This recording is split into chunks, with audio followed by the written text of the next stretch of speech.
Welcome to another edition of Wings Weekly. Jay Klein Connect here, along with head coach Scott Langer. Coach, a tough weekend for the Wings, losing 4-2 Friday and 6-3 on Saturday.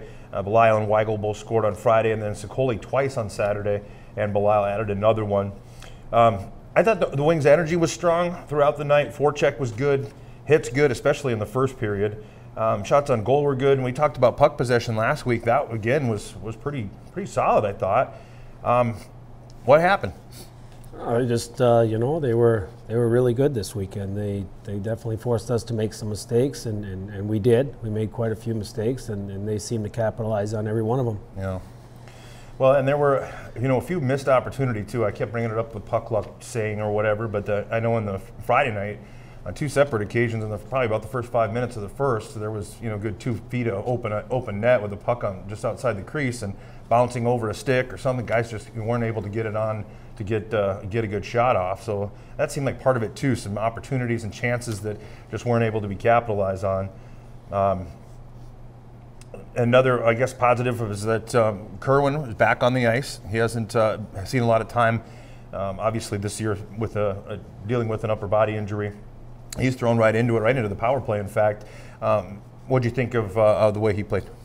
I thought for his first game back, he played well. Mm-hmm. I mean, his conditioning was where it needed to be, and then that's always the big question. So, yeah. I think just the pace of play, once Matty gets used to that again, I think you'll start seeing him score goals, and that's exactly why he's here. He's got a really good ability to score goals, and we certainly need a guy that can do that. Yeah, and he was a number 1 draft pick, correct? Somebody that your scouting crew thought really highly of as well. Yep. Okay. I had a question from one of the fans that I thought was kind of interesting. Well, you were quoted one time as saying that you thought that the Jonathan Bendorf trade, what might have been the best of your career so far.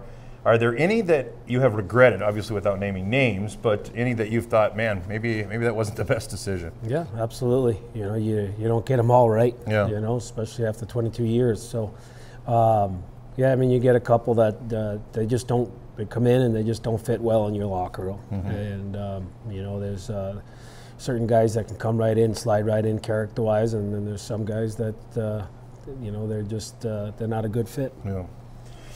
Well, Coach, going back a little bit to the weekend, you talked about some mistakes that were made, and they were able to, and as you said, they played really well. What is it about these two teams, and when they get together, it seems like one of them is going to shine, and the other just can't seem to adapt real well. And it was interesting because it wasn't really that way in the previous meetings with Bismarck. It felt really even, but they found a little something extra this weekend here, and it seemed to put the Wings a little out of sorts, I guess. Maybe weren't playing the way they normally would. What have you got to do to correct that moving forward? I think you just have to go back to basics and you do things the right way. When you do things the wrong way and you turn pucks over, they're going to end up in the back of your net. And we did a whole lot of that. Yeah. We just what. We've been good up until this weekend, so let's move on. Let's live to see another day, and just keep going the way we were going. I mean, it could either be a setback or it could be positive. It could be a motivational thing where we just utilize it to get better. And Bismarck was good. Yeah. They capitalized on every chance that they had. They put it in the back of the net, and you're never going to see that every weekend. But they played good road hockey, and we just weren't good. So we're not in a position to get worried about it. We just have to utilize this bye week to continue to get better, and we'll go right back at it. Our schedule's not going to get any easier, and you know what? We're going to get a few more chances at Bismarck, and we'll see. We'll talk about it, after we see them again. Yeah. Well, chalk it up to an anomaly, and as you said, move forward. And you actually touched on that, having a bye week here, having an entire weekend off, and then, of course, a midweek game on Wednesday against Brookings. How does that change the routine up, or doesn't it? Do you continue on as though there were a game, and you keep the practice schedule and stuff like that, or do you let the guys have a few days off? Maybe even some of the guys from Minnesota can go home, or how does that work? Yeah, no, I think we're just going to utilize it more to push the reset button and to go back and go back over the stuff that we've been doing during the course of the season and just kind of get better at it. And, maybe a mini training camp type mentality. You know, it's we have a lot of time to improve on things, and you know, we'll see about the whole break on the weekend. But right now, it's work on work. That's what we're doing. Okay, work on work. Wings are 11-4-1-1. Minot is now at the top of the division with 26 points. Austin with 25. Wings with 24. Bismarck with 21. The Wilderness break 500 with a sweep of Brookings. They have 19 points. And then the Blizzard at the bottom with 6. Again, obviously a midweek game, which is kind of weird, but you know, it is what it is. And you've got Brookings coming in here on the 21st. Brookings is looking like they're starting to score some goals now. Still a little trouble defending, it looks like, but at least they're able to score some goals and make things a little closer, a little bit more interesting. What do you expect out of the Blizzard on a week from, well, a little more than a week from today? Well, they always play us tough. You know, they don't lack energy against us. They give us a tough game, and we have to earn everything we get against them. But, you know, hopefully we don't forget what we just went through on this weekend, and I have full intentions of taking it out on Brookings. Well, there you go, folks. You won't want to miss that one right here at the Odie Ice Center. With 7:15 puck drop, doors open at 5:30 as usual here at the Odie coming up on Wednesday. I think that'll pretty much wrap up this first segment, Coach. I won't keep you any longer, but we've got kind of a fun second segment coming up after these words from our sponsor. Thanks for coming on, Coach. Thank you. Let's make a taco. No, seriously. Start with a tortilla, soft tortilla. Warm it, kiss it. Don't kiss it. Chicken? How about tequila lime chicken? Now we're cooking. Slice this, peel that, snip those. Salsa? Verde. Cheese? Cotija. Oh, forgot to mention. Guac. That's better. See, anyone can make a taco, but we're not anyone. We're Qdoba, and these are knockout tacos. Qdoba Mexican Eats. Choose flavor. Welcome back to Wings Weekly. Jake Line-Connect here, and I've got some special guests, folks.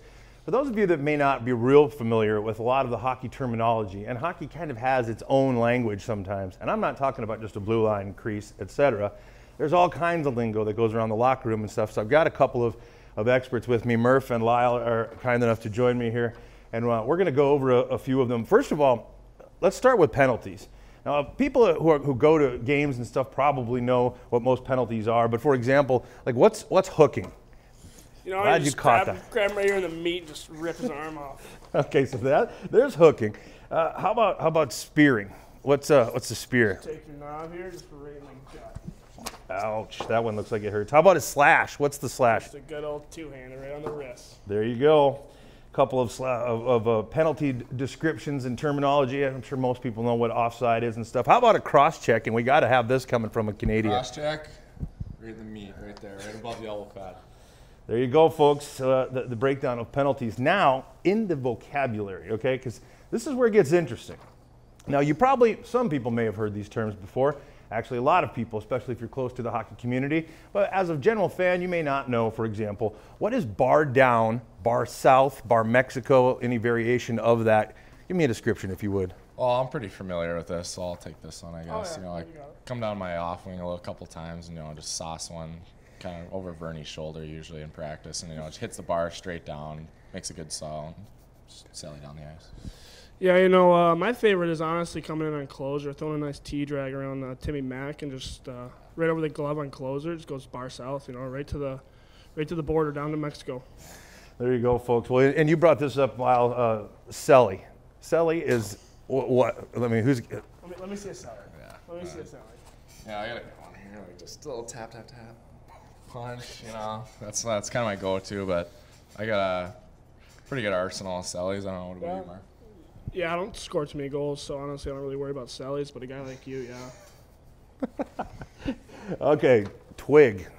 You might have heard this from time to time. A broken twig. Twig's just your stick. That one's pretty simple, honestly. Just the weapon, it's what you go bar Mexico with. Nice. Okay, on to how about a bender? What's a bender? I kind of sit beside one in the room there. Huey, he bends a little bit on the ice. I give him the shimmy on the ice and one-on-one, and he kind of goes for a tumble. So kind of when his ankles are a little bit bending, so I put the work on him. He's not too strong. Doesn't tie his skates too tight, so his ankles kind of bend inward and outward there a bit. See, when you see someone just learning how to skate, like the termite level and stuff, their ankles are bent. So, bender, correct? Mm-hmm. All right. How about a duster? Oh. A duster. I honestly don't even know. No, I like to think of Powell, and I think of this one. He's got a good muzzy there, a little duster, but you know he makes some pretty sick plays in the ice, but he also follows them up with some hits and little cross checks. And I've always known a duster as someone who like collects dust on the bench. Yeah. I was just about to go there. You know, everyone's been a duster at some point in their career. I know Lyle was a duster in the USHL, sit on the bench there in Des Moines and collect some dust for a bit. How about a plug along the same chirp lines? Plug. Yeah, you know, like Murph said, I think Murph, you know, is kind of a plug sometimes. You know, he kind of goes off in his own little rants, and guys just kind of, you know, what a plug, eh? Like, just get him out of here. Just a classic chirp. How about hoser? Hoser. This actually has a historical definition. So Yeah, so we'll go to the historical terms first. They called back in the 1800s, they called the losing team hosers because they had to go on the ice and hose down the ice. They didn't have Zambonis. But hoser these days, it's probably about Sladek. Sladek, you know, doesn't win too many games in Pracky, so he's out there hosing the ice off. Yeah, I agree with that. Slads doesn't win a lot of mini games. His compete level's got to get a little higher, so we'll see. And Murph is absolutely correct there. That was before Zambonis were around. The losing team had to hose down the ice. Gong show. Couple games. Yeah, gong show, you know, just guys running around, just, you know, some, but, yeah, that's a gong show. I agree. Okay, how about, let's see, what are we moving on to? How about tilt? What's a tilt? Or a dust up? Brad can take care of the tilts here. Yeah, I've had a couple tilts. You know, I won't talk about them too much, but things get a little heated in practice, and me and Weagle got into a little, I call it a tilt. You know, kind of went in my favor, I think, but Murph can verify that. Yeah, so actually, Brad didn't really explain it because he's not the smartest, you know, with his helmet. But tilt is when you drop the gloves and you start punching each other in the face. No, that's about as cut and dry as it comes. How about a beautician, or again, any variation of? This guy's a beauty. Nah, this guy's a beauty. We got a lot of beauties in the room, full of them. So just a guy will do anything for you, you know. Good teammate, good guy. Just a good guy. Okay, how about a rocket? Everybody's favorite. This one's pretty easy for me to spot out, you know. Sitting on the bench there, third period, don't got much else to look at because you're not touching the ice. So you just look up in the stands, you see a couple good-looking chicks, and yeah, it's a rocket. Okay, moving on. How about wheel? And you hear this sometimes, especially guys going down the ice, and you'll hear somebody yelling, "Wheel, wheel!" Yeah, I noticed Krupp doing it lately. Krupinski there, you know, he's taking the puck and just wheeling it behind the net. You know, he's just moving his boots. He's got pretty big feet. I think they're like size 15. So when he gets moving up the ice, he gets going. They call them sleds. It's also as a stutter there. It's also a two-term word. You know, you can wheel rockets off the ice. You know, get the wheels turning. You know, talk to them a bit. Definitely. Double meaning. Flow. Lettuce, salad, all of the. Yeah. So we can expect this. You know, we got a ruler. Like, we'll go through it a little bit later. Maybe, I don't know. Like, when we're talking about lettuce, I guess we can talk about Joe. Like, he's got a pretty good mop on his head, and I guess that's another definition. You know, a mop, just. Nice long. Yeah, nice long hair. Slaz is getting there. You know, Verney's there. Yeah, he's in that club. Powell's there. He doesn't have. Powell's in the mop category. He's in the mop category. Paul's in the Jackie Moon category. Yeah. For sure. Okay, how about this one's a penalty, but isn't called often, and people don't know a lot about it necessarily. What's a slew foot? You want to demonstrate? Yeah, it's a dirty play. Okay. Yeah. So if I'm standing up and We're at a face-off right here, you know what I'm saying? We're at a face-off. I'm stronger than Murph and he knows it, Yeah, so I'm gonna get the puck. I know I can't take him down. Yeah. So Maybe- puck drops. You know, just Oh. kick him in the back of the leg. Kick him in the back of the leg. Guy goes down. Guy goes down on his back. Dirty. Looking at the lights on the top of the rink. Not a good play. Not a Dirty good play. stuff. Yeah. Dirty stuff. All right. Bucket, as most know, is the helmet. When you go buckets off, that way you don't bust up your knuckles and stuff. A pigeon. What's a pigeon? This guy's a pigeon. He's never stops talking, no matter if he's losing or winning. Like, it's crazy. And like, there's a few more in the room. I won't point their names out, but glad I can let a couple guys talk. Brad does like to talk, you know. I back it up though. Lemieux at one point said that a pigeon is someone who just sits outside the crease waiting to knock in the puck, but doesn't actually put any other work in anywhere else on the ice. Also, a goon. What's a goon? There's a movie. I mean, this is probably one most people know, but Goon's just like, you know, doesn't do much else on the ice, but you know, screw with the other players. You know, he thinks he's tough, kind of fake tough. I say just out there to do one thing, and it's just pester. Some guys can back it up though. Yeah, you know, some guys can back it up, but it's not often. So. I know. You ever heard the term pylon? Yeah. What's a guy? Actually, we'll talk about a couple of our D here. A salpeter is actually a pylon. You know, in practice, you know, pylon, a cone doesn't move. So you're coming Go right around. You're coming in on a one-on-one with salpeter. You know, throw a little shimmy shake and it just see you later. And it's gone. There you go, pylon. This is how actually all this got started. A Gino is commonly known as. Yeah, goal. You know, a nice goal. Not like a garbage goal like that, just like kind of a snipe. So, Gino. Apple. It's an assist. Yeah. You know? Classic assist. No other word for it. I don't even know the word assist. Just known as apple. How about, you mentioned it earlier on too, to get to sauce. You hear that a lot, saucer pass. Well, I just kind of said it there, but. Yeah, Jay said it. So, saucer pass. And which simply means above the ice, trying to get over sticks and so on. Puck's flying, but normally I throw head-high sauce, so it's normally up above the shoulders. Sladek thinks he can throw some sauce. He's questionable, but we'll move on. Have you ever heard the term grocery stick as a chirp? I kind of have, yeah. I don't know. You can go into it, I No, guess. I've never heard of No? Kind of just sitting on the bench, too. Kind of the divider. Yeah, it's the divider. Like when you go to Kmart or whatever and you got that, you know, little piece of plastic that you put between their stuff and your stuff. Yep, That's the grocery stick. The guys that are sitting right here and the guys that are going Yep, right there. yep, that's the grocery stick. All right, well, I tell you what, you guys, I think we've gone through quite a few of these hockey vocabulary terms that you may not be familiar with when you're just casually watching the NHL or whatever else. So now you've been enlightened and informed by two absolute experts when it comes to the vocabulary portion of these things. Lyle and Murph, thanks for coming on, and best of luck, and enjoy your week, and then your best of luck coming up against Brookings on Wednesday. Yeah, thanks for having us, Jay. Yeah, that'll do it for this week's Wings Weekly.